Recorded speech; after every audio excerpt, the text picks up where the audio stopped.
to show up every day, to do it, and to know that you're making a difference, no matter how big or small the impact is in the actual like numbers or what's going on around you. Like, it is a ripple effect, and it is cumulative, and it's no different in partnerships or friendships or whatever the relationship is with self or other. The practice of being seen is about understanding who you really are and daring to share your truth with the world.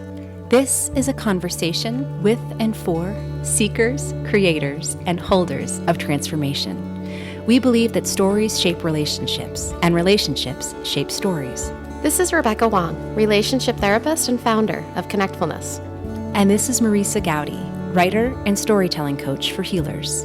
And this is the practice of being seen. The information in this podcast is not a substitute for help from a licensed mental health professional.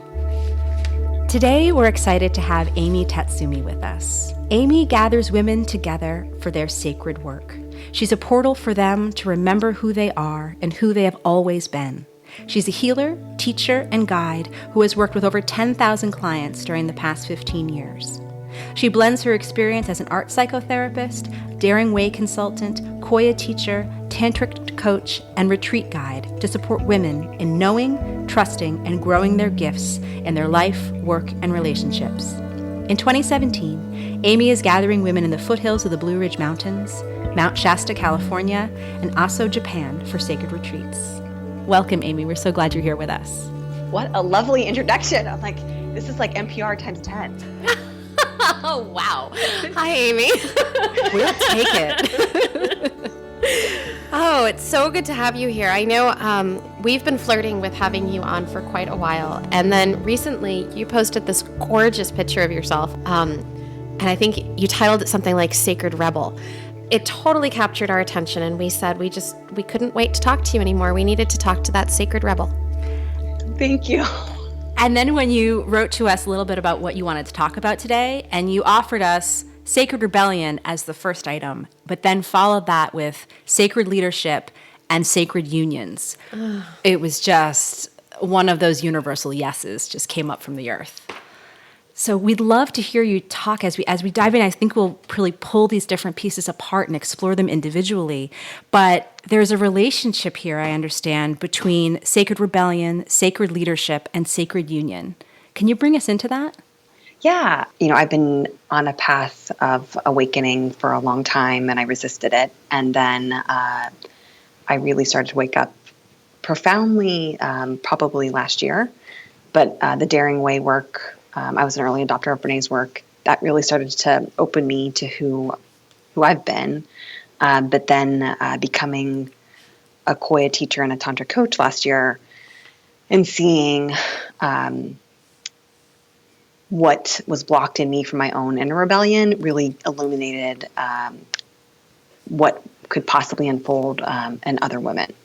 And so I think this is my experience of people, is that there are people who are going to be awakened in this lifetime, and there are people who are not up for awakening, and it's not a hierarchy, and there's not a better or worse. It just is.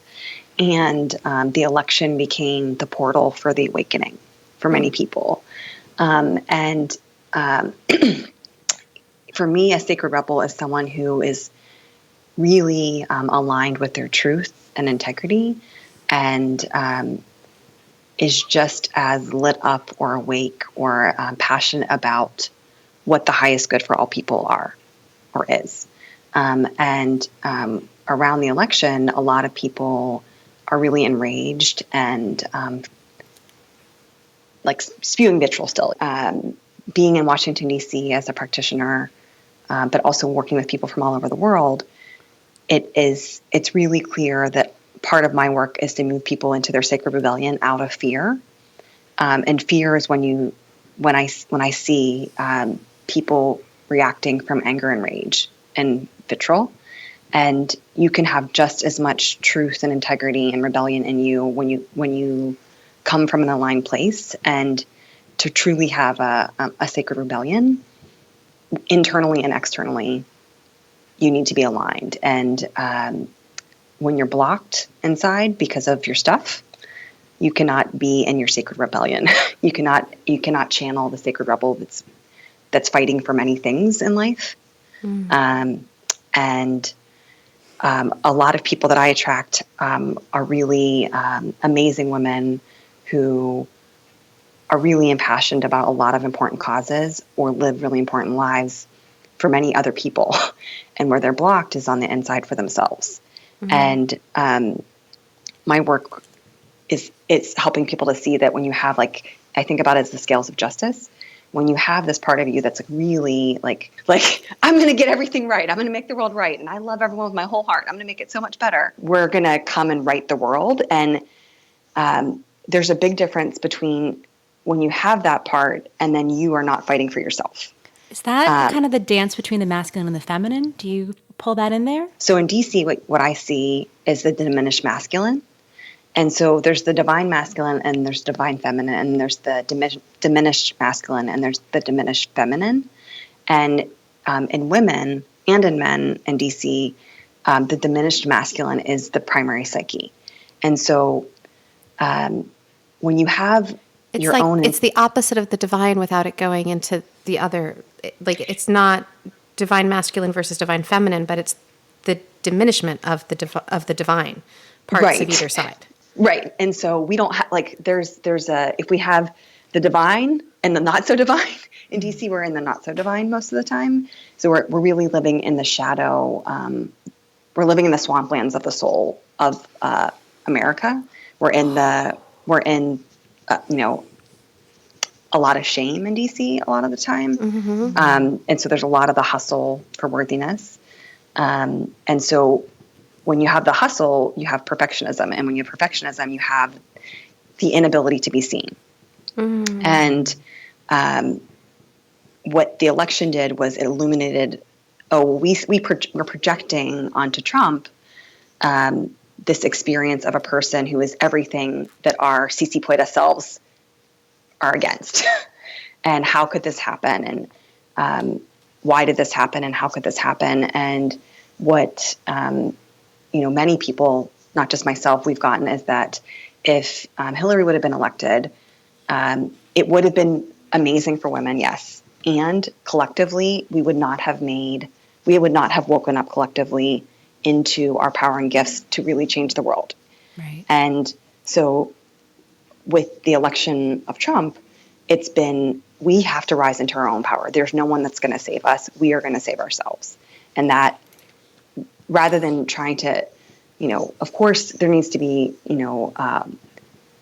accountability and, making sure that things are going the right way. And in the realm of metaphysics, when you think about putting energy towards something, a lot of my clients are non-white immigrant women, and or other. It's like I live in intersectionality in my practice, and when they came in after the wall, being thrown around, or the ban, some of them they could feel in their bodies that no ban, no wall, anything that you're putting no in front of, it's still putting energy towards the thing.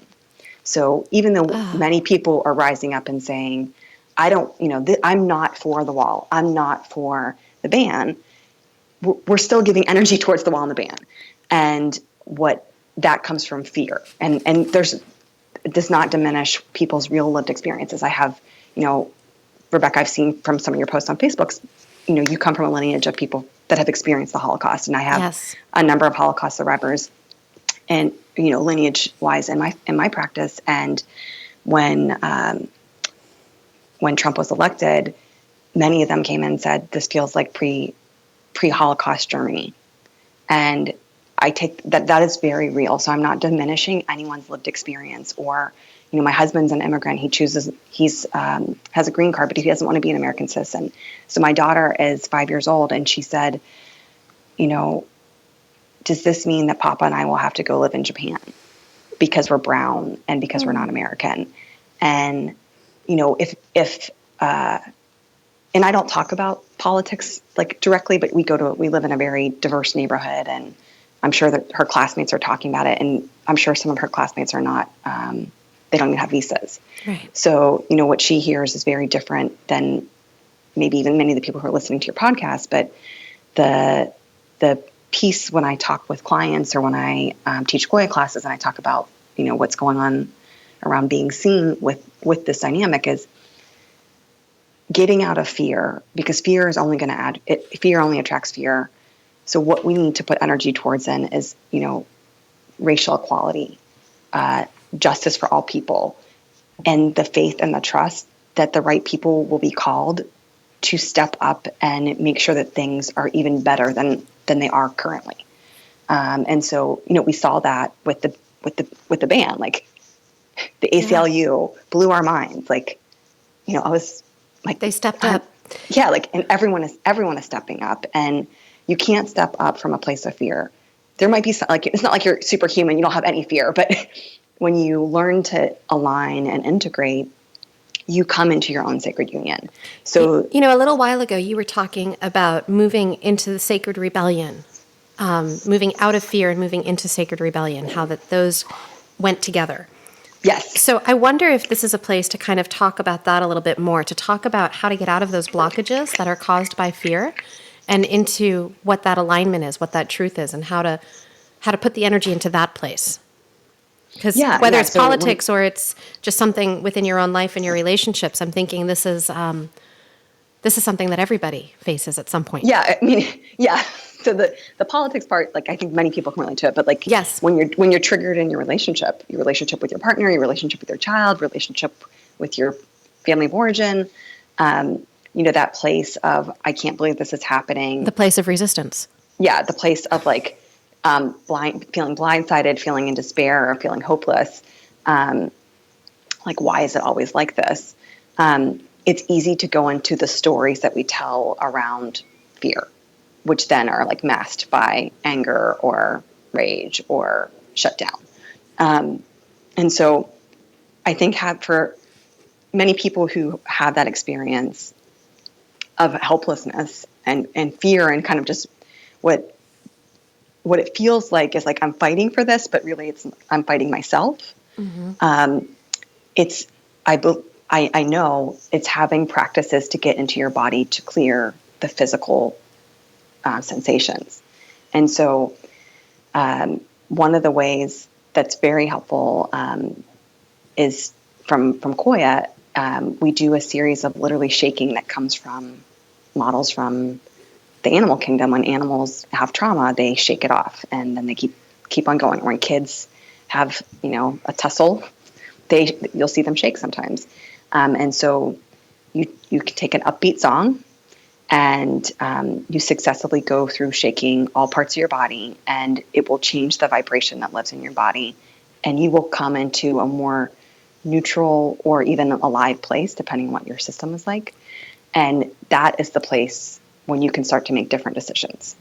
So when your body is holding the feelings around the story that say, I'm afraid, this isn't safe, I'm really angry, I'm really disconnected, you cannot shift from a thinking place. And so getting into the body, and many people I see are like really consistent exercisers. Uh-huh. And so if you're someone who exercises and you zone out when you exercise, that's not going to work for this.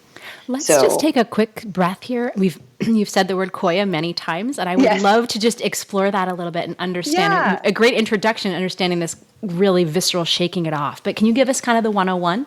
Yeah. So Qoya, I found Qoya through serendipity, and it is a movement practice that combines free movement, sensual movement, and kind of dancing or yoga as prayer. And it's for people of all movement levels. I do not claim dancer. I was not a dancer before this. But it's a kind of a 13 kind of section practice, and the music is your co-facilitator. So you're using the vibrations and the lyrics of the music to help facilitate an experience for people to get into their bodies. And so the premise of Qoya is that through movement, we remember as women that we are wise, wild, and free. Oh, that's amazing. That's beautiful. Many of my therapy clients many therapists come to my Qoya classes, and they send their therapy clients, and people who've been doing really important work get a deeper integration and knowing through Koya practices, because your hips tell you the truth. Your heart tells you the truth, not your brain. And sometimes our heart has been trying to tell us something for a long time, but our brain blocks that communication. Or, it's like my hair tells me in Koya, or, it's through the movement, but then there's also a lot of partner sharing in Koya. And when you start to hear that every single person in the room is going through something, and that they're getting huge like medicine or ahas from the movement practices, you kind of open up to where your shifts are. When we first started talking today, you mentioned that you've been on this path to awakening for a while and that you've been resisting it. And it was only in the last year that you'd really sort of stepped in. And I wonder if maybe our listeners may have had that moment too, saying, wait a minute, that woman has an incredibly impressive bio and has been doing phenomenal work. And she just dared to be vulnerable with us to say, in the last year, things have really shifted for me. And correct me if I'm wrong, but I think you might have mentioned that Koya was part of your journey just in the last 12 months or so. And tantric. Yeah, tantric work. Too. Yeah. So, I think that, everyone's capacity for doing the work is what the capacity is. Like, we sometimes wish our capacity different, but I know that part of me, like I would say it's like the 1 to 10% of me, just was not able to be all in. Because I have a big part of my story is that I have been too much for many people. And I have been pushed away by many people, especially women. And when, you have a self-fulfilling prophecy and it keeps on happening, you're like, oh, what's that about? It makes you pause and pay attention eventually. Well, I've been paying attention for a long time, but I didn't understand how to shift it. No matter what I did or what I kind of sat with around it. And I had many practices in place, but it just seemed implausible that I was ever going to attract people who would be okay enough with themselves for me to be who I am. So when I came into Koya, Koya attracts many different kinds of people. Some people have never been to therapy. Some people have done a ton of therapy. But it's people, it's a community where people want to be connected, and they're not about the story. And that was probably the first time I was with a group of women who really were not about story. And what happened in my body when I allowed myself to be in that kind of space was kind of like a psycho-spiritual awakening. And I've had many kind of peak experiences before, but this one in particular, you do Shavasana at the end of Koya. And for those of you who don't know that, that's a yoga practice, and you just lay on the ground. And I've been doing yoga since I was 14 years old. And so, a good 20 plus years of yoga by the time I came to the Koya Shavasana. And it was in Woodstock, New York at the Menla Retreat Center. Oh, that's in our neighborhood. I know, you guys should check it out. It's amazing. It's truly a healing center. And in my guided imagery that came up during my Shavasana, a wolf came out of a cave, and the wolf was breathing into the air, and the air was cold in the room, but it wasn't as cold as it was in the image. And the wolf came out of the cave and was really heavily breathing, and then the wolf's breath came over me in the room. And that was the beginning of the divine masculine starting to seek me. And I, just like all the people I see, I had functioned from this diminished masculine place of like really being able to do many things and really get a lot of shit done. But I wasn't in balance. And with the divine masculine seeking me, it really started to allow me to soften into my feminine, my divine feminine, which I was utterly and completely disconnected from.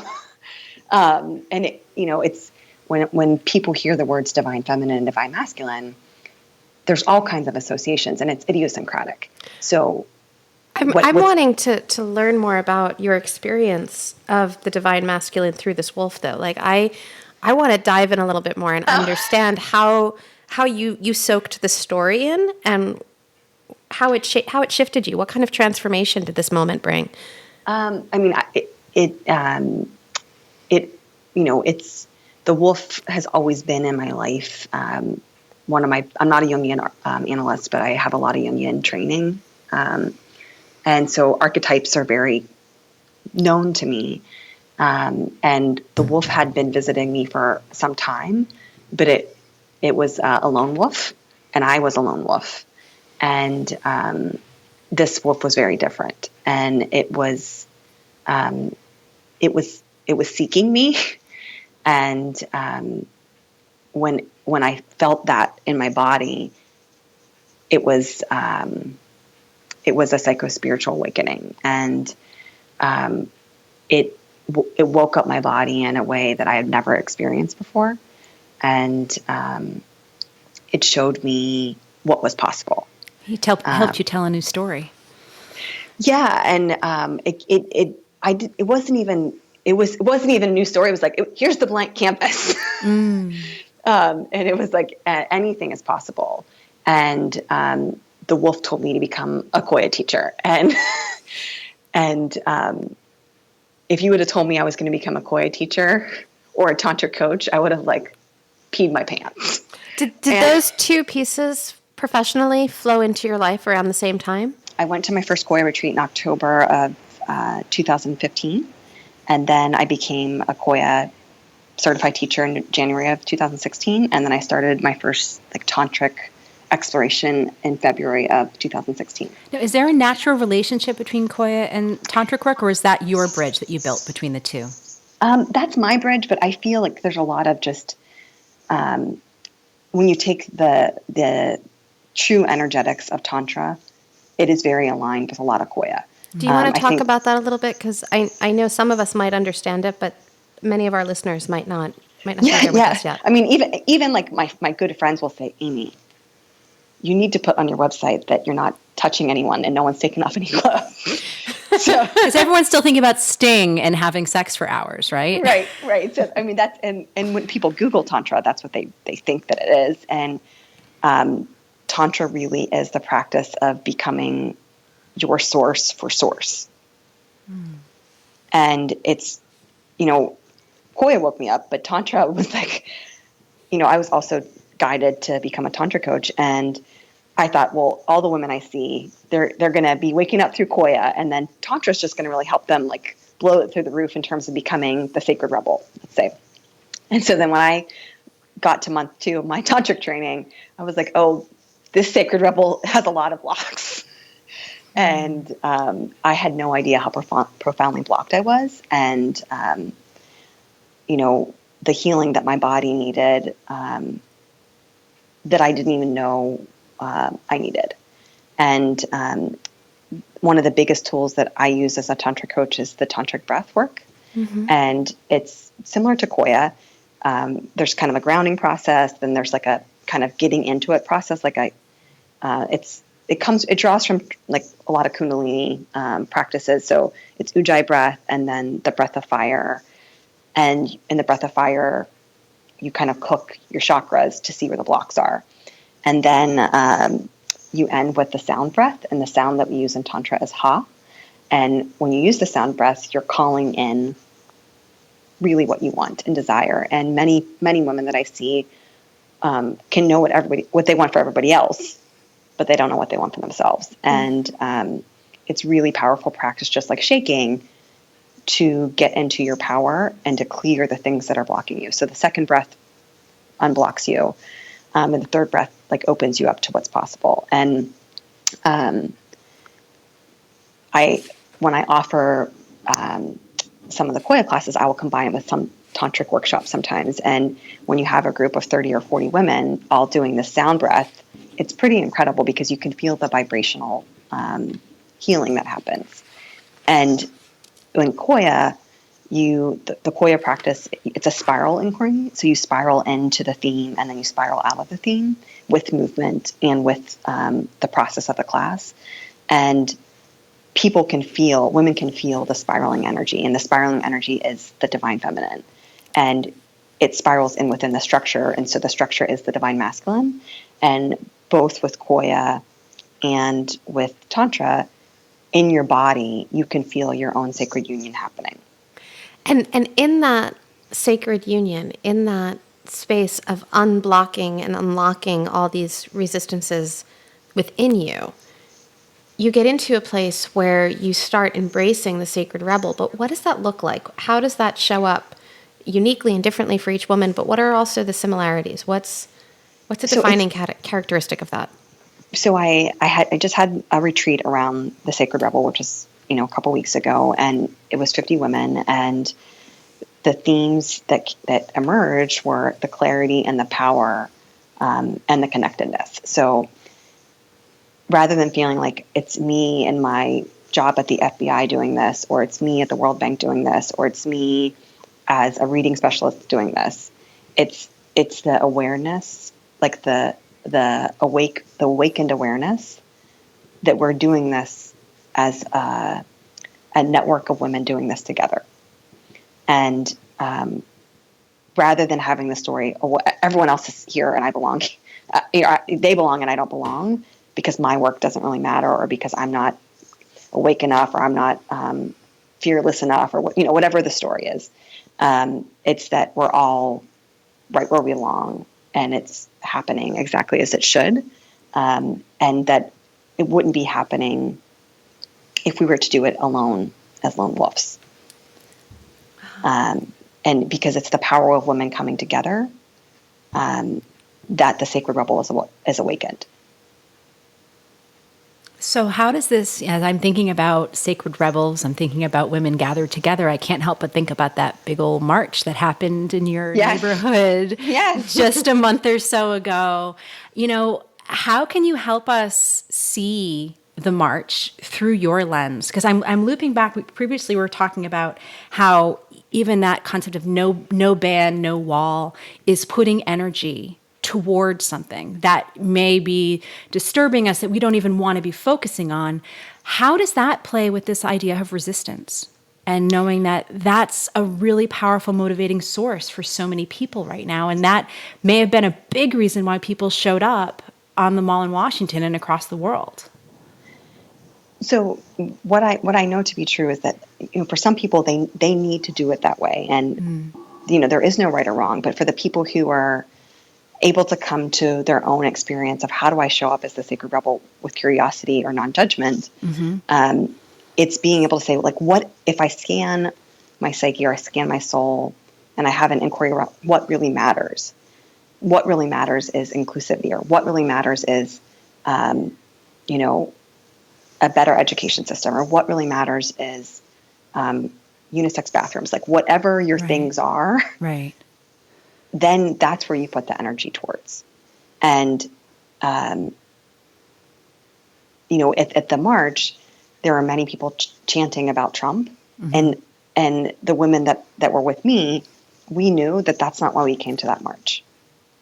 Right. And, there's always going to be a continuum of experiences around any dynamic. And that is a choice. But when you play with, or when you experiment coming from an aligned truth that's deeply embedded with integrity in your body, not from your head, you can start to feel, I'm a yes to this, and this is what I'm going to march for, or this is what I'm going to gather around, or this is what I'm going to call my representatives around. Right. Versus a question that I often will offer is like, what is life-giving? And you can feel the energy diminish or deplete you when you're not aligned. And, of course, there's the rebel is going to fight a good fight, but when you fight a good fight, you're energized, you're not depleted. And, that tracks with, your partnership, that tracks with parenting, that tracks with, what your work is in the world. And when you continuously get the feedback that this way is not working anymore because I am burnt out, like my adrenals are failing, my doctor's telling me, or, people are telling me you have dark circles, or people are telling me, your energy is really low, or you seem exacerbated all the time. That's making me think, Amy, of some of the couples I work with who come in because they feel like they're kind of sleeping through their relationships. Yes. And a lot of our work is about kind of getting back into that embodied place, getting back into the place where they're more awake and inspired and desirous of being in relationship with one another, even in the midst of all the resistance. The resistance in and of itself is not the issue. It's not where they have conflict. It's that they want to be in this thing. It sounds to me like we're kind of talking a little bit about that too. Yeah, I mean, totally. Like, it's like when you, like, Pema Chodron is wonderful about talking about the edge of discomfort. And oftentimes people don't want to go past the fear and the resistance part because they're so afraid of being overwhelmed by, like, what I call, like, I envision it as a lake of discomfort. And when you begin to have the divine masculine experience of it, you see that the lake has an edge. And when you allow yourself to feel the edge of what the discomfort is and really fully let yourself feel it, then the edge recedes and the lake disappears. And, a big part of being a sacred rebel is knowing that in this lifetime, no one will burn us. No one will jail us. The ACLU will help us. So it's like radical trust. Yeah. And it's the sense, like, in a partnership, if you've done everything you know how to do and you and your partner have given it this best shot, if this relationship is not meant to be, something is going to be for you. It's not going to be the end of you. And, like, whatever albatross we're bearing in this lifetime, because we've all had horrible, horrible things happen, right? Like, that's the nature of choosing to be human, that nothing can destroy us. It's only our fear that will be destroyed. And giving yourself opportunities with other people to know that you're not alone in it, that pushing through and doing it the way you've always done it is not working. And being vulnerable enough to say, I need help, or I want to let myself feel, like, most people I see, they're down with the hard feelings. They struggle with joy. They struggle with pleasure. They struggle with happiness. They struggle with all the good, what the perceived good feelings are. And it's like, that's where the edge is for most people. But you're talking also about, that space of getting vulnerable and how that could potentially help us connect. And I know you've done a lot of work with Brené Brown. When you're working with your clients, when you're doing your own depth work, I'm curious how you bring that vulnerability to the table, how you help people connect in that way. If we're talking about the lone wolf and then we're talking about kind of getting back to the pack, how do we help the connection happen? Because the connection doesn't happen from the place of the walls. It doesn't happen from the place of the resistance. It doesn't happen from a place of being scared and afraid. It happens from a place of opening and, like, being cracked open and receptive. I'm hearing a lot about the rebellion. I'm not hearing as much, I guess, about the receptivity and that space of vulnerability. Yeah. So along with the ideas that it's the edge for most people I see is to feel really, really let themselves feel the positive feeling. It's receiving the positive feelings. And you can't let yourself receive the positive feelings if you have walls up, and from yourself or from other people. And learning to soften into your body and grieve.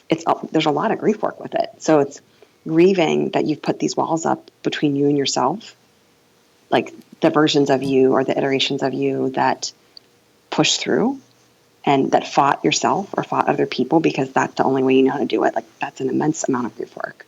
Or the grief work around, why did I let myself live like this for so long? That's painful. It is painful. And I think it's a place that many of us come up against at some point in our lives. And one of the things that we like to explore on this podcast is, we talk to a lot of people who are healers and therapists and transformational professionals. And we want to know what was the moment that helped you see this is your path and this is how you bring it to the world. And I know you talked a bit about the wolf coming to you in your asana, but I'm wondering also if there's, you alluded a little bit to your own resistance to having been too much for many people. to being the lone wolf. So I'm just curious, kind of, what's your story in there? You also talked a little bit about women who made it not about a story, and that really piqued my curiosity because that cleansing of the palate, that space of getting rid of the story and opening to new possibilities, which is, I think, how I recall you talking about that.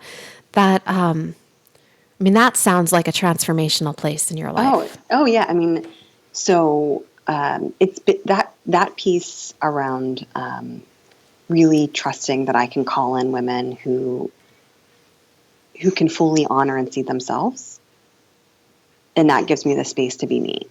So I'm no longer calling in people that I'm the bright and shiny one, and that I'm very, very different than other people. So I've always kind of been like this outlier. That's been a big part of my experience. And so starting to call in women or recultivate relationships with friends where it is really, truly equal. And it doesn't mean that it's like we're all perfect and everything's great. It means that we're imperfect, but we're also able to really be a lot. When you get into that place of really my body is going to tell me what the truth is, and I know what a full body yes is. I know it scares the shit out of me, but I'm going to do it anyways. When people start to understand those embodied sense ways of being, that is when the sacred rebellion can really unfold and be accessible to you. We often talk about how you have to be able to look in order to see out, and you have to be able to see in order to be seen. That we believe that part of the practice of being seen is being able to see yourself so that the world can see you, and also so that you can digest how the world sees you and play off of those reflections a little bit. Not that you're trying to be perfect, but that you are opening your awareness and seeing yourself, seeing those reflections around you. I'm curious how this plays into that a little bit. Most women, everyone else can see them except for themselves. And so it's the knowing that you've blocked yourself from seeing yourself because it comes from the sourcing and the power. And in the community that you create, the women help each other see themselves, see each other. Yeah, and it's just a mirroring because it's just natural. And then they start to see themselves. So when they hear the things that other women are saying, they're like, well, I say that about myself. Right. And I see this woman in a completely different way. So am I saying bullshit about myself? And the answer is yes. People know in their bodies when they get like what we call a somatic anchor, that is your energy's lining up in a straight line like a plumb line, or when your heart or your chest expands and you feel more energy opening. So those are ways that your body tells you. So I think it's important for folks listening, because all kinds of, there's therapists and non-therapists alike listening. Yes. It's important for people to really have the knowledge that looking inside, it's different for all of us, and that people on the outside get you. You're probably the only one who's not getting you. If you're surrounded by some people who really honor you and respect you, because we're not talking about the people who put you down. That's not the feedback we're talking about. Not knowing what people's backgrounds are who are listening, but when you have people who really honor you and respect you and love you for who you are, when they're telling you things and you can't receive that, it's because you're blocking yourself from hearing it, from taking it in, from seeing it within yourself, because they wouldn't see it if you weren't that person. And I think that's, I'm just digesting that. Especially potent for partners, right? Because oftentimes in partner work, one partner's like loving the hell out of the other partner, and the other partner who doesn't receive is like, in the story from the past, it's not safe to be seen or loved. Right. And, softening into like, wow, this partner A like loves this person so much, and they just want them to see themselves the way this partner loves them. I think that's some hard work around vulnerability, and learning to soften in and to say, like, it can be different, and you can be seen, and you can be known, and you can be loved. that's, that is a sacred rebellion, because you're going to allow against yourself to soften and to be seen. That's part of the Yeah. sacred rebellion. Yeah, because you're going against everything you've ever known, because it hasn't been safe, and that was a real thing. And so to do things differently in an aligned way where there's trust and there's safety and true love, like that's imperfect love, like that's what a sacred rebellion is. It's to soften. And it's the same way when we come into our sacred work, because when these women that I see are in these agencies and these high up positions, it is in a perfect system, and these are imperfect positions, and to show up every day to do it and to know that you're making a difference, no matter how big or small the impact is in the actual like numbers or what's going on around you, like it is a ripple effect, and it is cumulative, and it's no different in partnerships or friendships or whatever the relationship is with self or other. I think this is a great place for us to kind of land on this place of being able to receive and to soften and to see ourselves. That feels like such a gift and such a great place for our listeners to maybe just kind of let that soak in and resonate. Yeah. And it's funny, when I was reading those first lines that you had offered to us about sacred rebellion, sacred leadership, sacred unions, they really felt like container terms. Mm. And I feel like this whole conversation is essentially a container. And, there's a lot, obviously we've added in this dialogue to it, but there's a lot I think that our listeners are going to be able to put in themselves and sort of sit with. Yeah. Yeah. And I mean, I would really just invite them to give themselves permission to come to join a container where they can experience one of those things. Yeah. Do you want to tell our listeners a little bit about some of the stuff you have going on for 2017? I would love to do that. So I am in the process of creating a teleclass, which is an edge for me. And it's going to be probably through Zoom, and it's going to be about sacred sensuality and sexuality. And the classes will be recorded, but they'll also be live, and there'll be a mix of tantric breathwork, maybe some Koya, and then a theme around sacred unions, twin flames, multiple orgasms, questions that are taboo, that are kind of scary to ask, but in a community that feels safe. And we'll have a meeting in person, like a 4-hour workshop in person, at the beginning and at the end. And then and that in-person meeting will happen in DC? In DC. And I will be doing a doodle to see like if the stars can align, as many people can come as possible. For those that don't know, doodle is a scheduling technology that helps people all find a time to connect. It kind of sounds like a sacred practice that you might be doing, like just pulling in some I will draw out calendars with spirals and it will be perfect. And I'm not making fun of you at all, Amy, because that would sound really cool too. Yeah, I'm like, they'll do that for me. Right.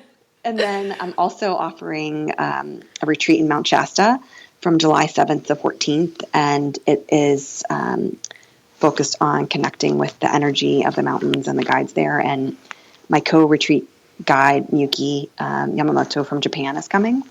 And we're going to be doing sweat lodge, Koya every day, and working with some of the guides, the spiritual guides of Mount Shasta, going to sacred lakes and different things and doing shamanic rituals, and really deepening into what your archetypal energies and your gifts are and your power are or is. And then I'm flying to Japan in November, and Miyuki and I are offering our Japan retreat again in Aso, Japan, from November 11th to 18th, I believe. Mm-hmm. And it's a foodie trip. Like it could be on, food and wine. There's not really alcohol, but it's a foodie trip, and we go to many sacred sites that Japanese people don't even go to, and we get into some systems work and really deepening into relationship with self and other. Sounds beautiful. Brilliant. We'll share links to that for everybody in the show notes. Thank you. And your website where people can find you. So they can find me for that kind of work at amytatsumi.com. And then they can find all the lovely therapists who do work similar to me at my therapy website, which is Your Soul Therapy. And my associates are in DC, and I have an associate in Colorado who works virtually. Awesome. So we'll make sure to include all of that in our show notes for our listeners. Thank you. Thank you so much for spending some time with us today. It was really delightful to get to know you in this way and to dive deeper into this really embodied sense of learning more about what that sacred rebellion is. Thank you for holding that container for us. Well, thank you for having your container for me to share my container. We need a sexier word than container. I mean, you know, it's such a beautiful and evocative and clunky sounding term for something as brilliantly divine, feminine-y, goddessy, fabulous as it is. Well, you know, the vessel, the portal. Yes. All these good things. Thank you so much.